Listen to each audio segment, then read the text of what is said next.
Hello everyone, स्वागत है आपका हमारे यूट्यूब चैनल एक्सपोजन कोचिंग क्लासेज में।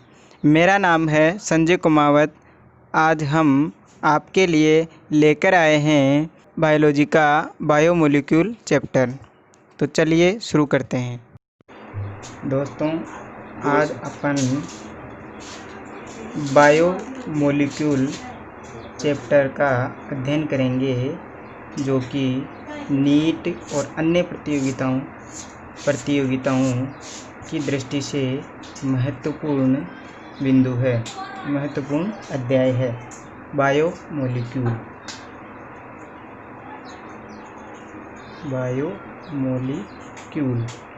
जैव अणु। सबसे पहले इसकी डेफिनेशन देखेंगे। ये बहुत ही इम्पोर्टेंट है बायोलॉजी में। जैव अणु वे कार्बनिक पदार्थ जो जीवित कोशिकाओं अथवा ऊतकों में पाए जाते हैं। जैव अणु कहलाते हैं। तो इसमें इम्पोर्टेंट बात यह है कि बायोमोलिक्यूल कार्बनिक मटेरियल होते हैं जो सजीव कोशिकाओं ऊतकों में पाए जाते हैं। कार्बनिक पदार्थ का मतलब है उनमें कार्बन उपस्थित होना चाहिए। मुख्यतः 4 प्रकार के जैव अणु है। First, protein. Second, carbohydrate.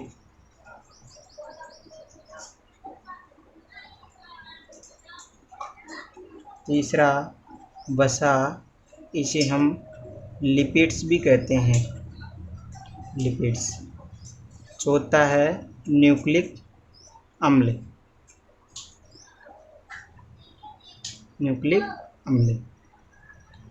तो दोस्तों, हम सबसे पहले प्रोटीन के बारे में पढ़ेंगे।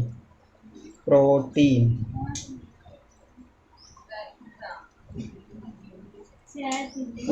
सबसे इम्पोर्टेंट पार्ट है बायोमोलिक्यूल में, जो जिस प्रोटीन शब्द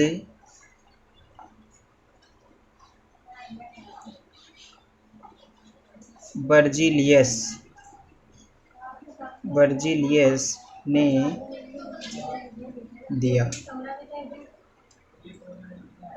दोस्तों, प्रोटीन से पहले अपन एक नोट देखेंगे, और नोट ये है कि सजीव कोशिका में सर्वाधिक मात्रा में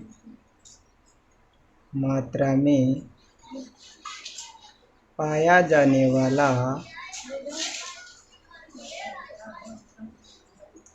अकार्बनिक पदार्थ क्या है? तो सर्वाधिक मात्रा में अकार्बनिक पदार्थ होता है जल। H2O इसका केमिकल फॉर्मूला होता है, और ये सजीव कोशिका में या जीवों के शरीर में 70 से 90% मात्रा में उपस्थित होता है। चलिए प्रोटीन पर चलते हैं। प्रोटीन सर्वाधिक मात्रा में पाया जाने वाला सर्वाधिक मात्रा में पाया जाने वाला कार्बनिक पदार्थ है। कार्बनिक पदार्थ है क्या है? प्रोटीन। और ये 10 से 15% मात्रा में पाया जाता है। तो दोस्तों, अकार्बनिक पदार्थ हुआ जल और कार्बनिक पदार्थ हुआ प्रोटीन। दूसरा महत्वपूर्ण बिंदु है प्रोटीन के बारे में कि ये सबसे विविध कार्बनिक पदार्थ है। सबसे विविध मीन्स डाइवर्स।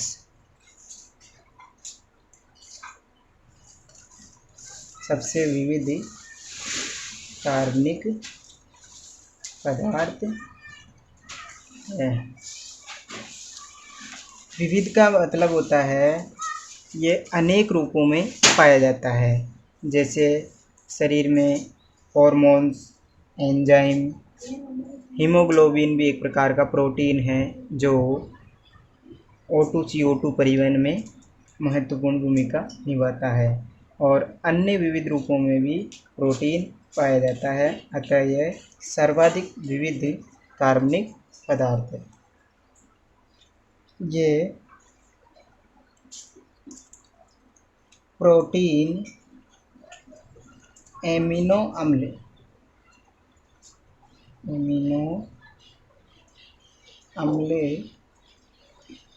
नामक एकलक इकाइयों से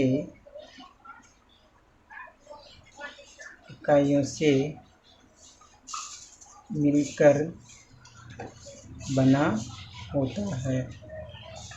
तो ये एकलक इकाइयों का मतलब होता है मोनोमर यूनिट्स। तो बहुत सारे एमिनो एसिड मिलकर के प्रोटीन का निर्माण करते हैं। एमिनो एसिड के बारे में अपन आगे चर्चा करेंगे। तो प्रोटीन एकलक इकाइयों से मिलकर बना होता है एमिनो अम्ल की।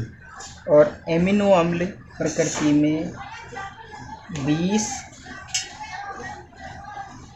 है, अर्थात इनकी संख्या 20 है जो प्रोटीन निर्माण करते हैं। अतः प्रोटीन के बारे में एक और बिंदु हो सकता है कि प्रोटीन विषम बहुलक है।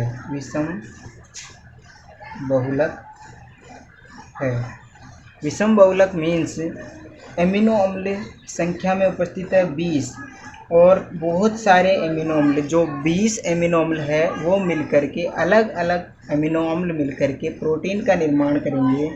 अर्थात अलग अलग इकाइयाँ जब किसी भी बहुलक का निर्माण करती है तो उसे बहुलक या विषम बहुलक के नाम से जानते हैं। अतः प्रोटीन एक विषम बहुलक है। अब अपन चर्चा करेंगे एमिनो एसिड की। एमिनो अम्ल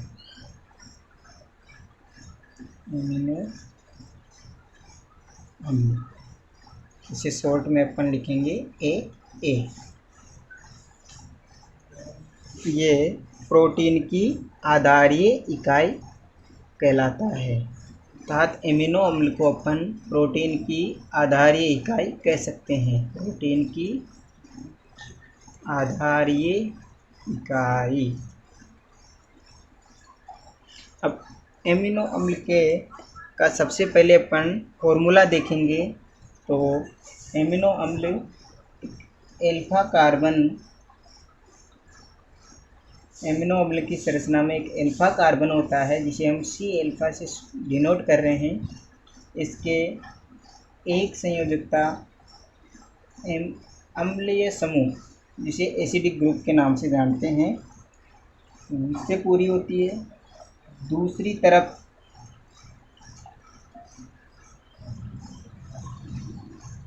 एमिनो समूह होता है और तीसरा हाइड्रोजन समूह और एक होता है एल्किल समूह, एक होता है एल्किल समूह।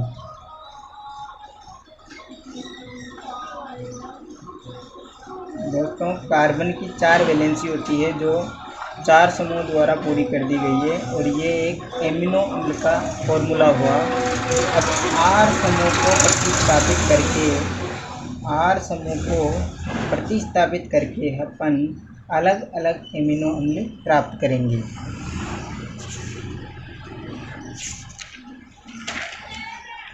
अतः अगर अपन से पूछ लिया जाए कि एमिनो अम्ल का निर्धारण किसके हिसाब से होता है तो आंसर जाएगा एल्किल समूह के हिसाब से। सभी चीज़ें बाकी सब चीज़ें सेम रहती है। एक अम्लीय समूह होता है, दूसरा क्षारीय समूह होता है और एक हाइड्रोजन होता है। अब इसका नाम एमिनो अम्ल क्यों रखा, इसका नाम एमिनो क्षार क्यों नहीं रखा? क्योंकि एमिनो एक खुद क्षारीय ग्रुप है जिसे हम NH2 से प्रदर्शित कर रहे हैं और बाकी बचा अम्लीय समूह जिसे हम COOH से प्रदर्शित करते हैं, इसलिए इसका नाम एमिनो अम्ल हुआ। एमिनो अम्ल में NH2 क्षारीय प्रकृति का है जो प्रोटॉन ग्रहण करने की प्रवृत्ति रखता है, जिसे हम प्रोटॉन ग्राही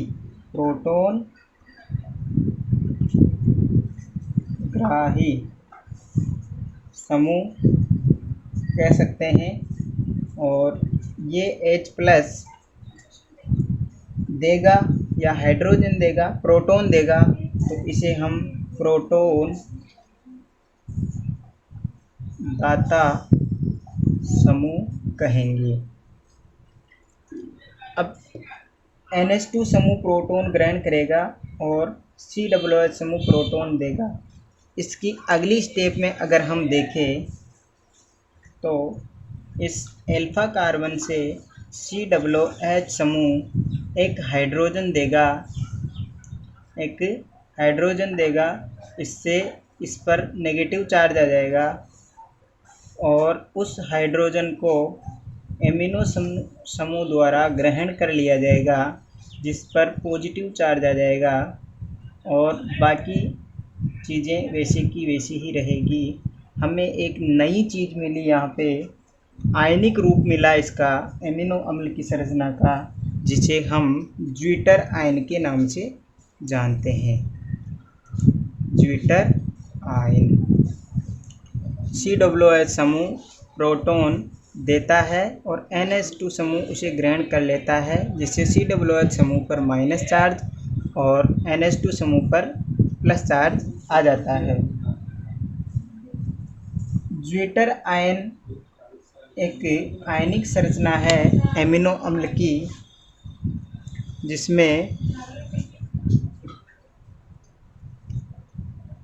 पर नेट चार्ज अगर देखा जाए तो 0 होगा। तो नेट चार्ज 0, अर्थात इससे एक चीज़ समझ में आती है कि एमिनो अम्ल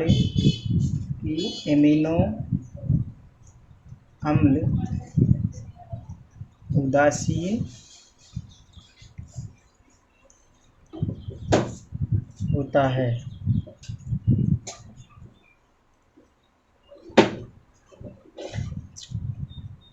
एमिनो अम्ल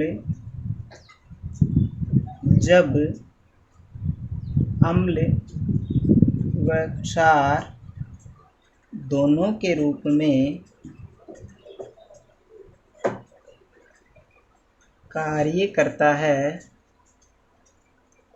तो उसे एम्फोटेरिक कंपाउंड या उभयधर्मिक यौगिक कहेंगे। तो उसे उभयधर्मी यौगिक कहेंगे। एम्फोटेरिक।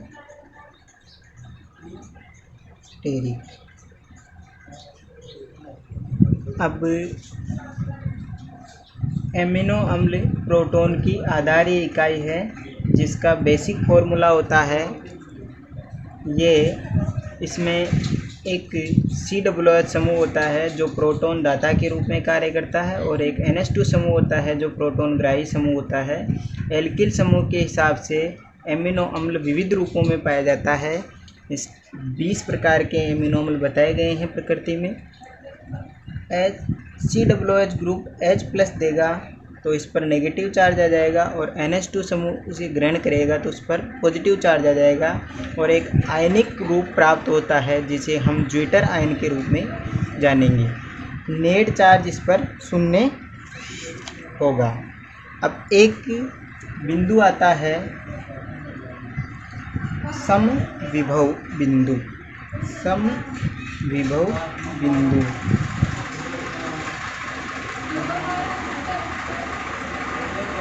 जिसे PI से प्रदर्शित करते हैं। अंग्रेजी में इसे आइसोपोटेंशियल पॉइंट के नाम से जानते हैं। आइसोपोटेंशियल पॉइंट या आइसो इलेक्ट्रिक पॉइंट। तो इसकी डेफिनेशन होगी pH का वह मान जिस पर एमिनो अम्ल ज्विटर आयन के रूप में कार्य करे, अर्थात pH का वह मान जिस पर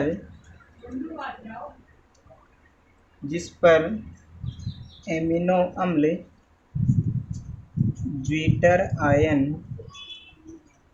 के रूप में कार्य करे, समविभव बिंदु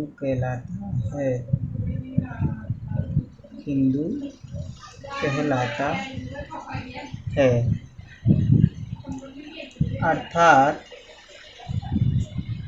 जब pH PI के बराबर होगी तो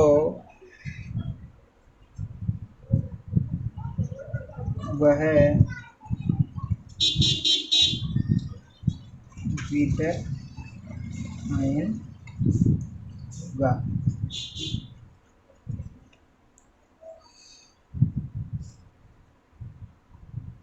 एग्जाम्पल देखेंगे अपन। यदि एमिनो अम्ल, मान लो कोई X एमिनो अम्ल है जिसकी pH है 5, और इस pH पर यह pH पर ज्विटर आयन के रूप में कार्य करता है। ज्विटर आयन के रूप में कार्य करता है